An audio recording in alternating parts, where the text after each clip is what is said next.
Hii nafasi sasa ni ya wengine, na Wakenya wenyewe ndio wataamua ni nani, lakini wajue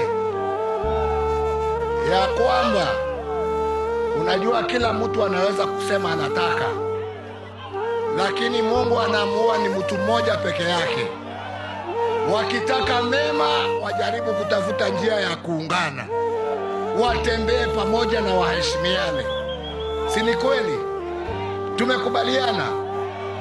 Kwa hivyo, kwa sababu ya hali ya anga, na bado kuna wengine labda mnataka kusikia sauti yao, mimi nasema Kitale, Mungu awabariki.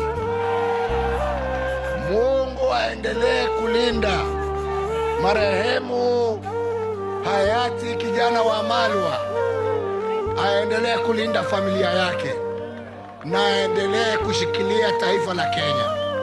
Na nyinyi wa Kenya, musikubali kugombanishwa, musikubali kugombanishwa. Muungane, mukae kama kitu kimo. Mungu awabariki na walinde. Asanteni sana.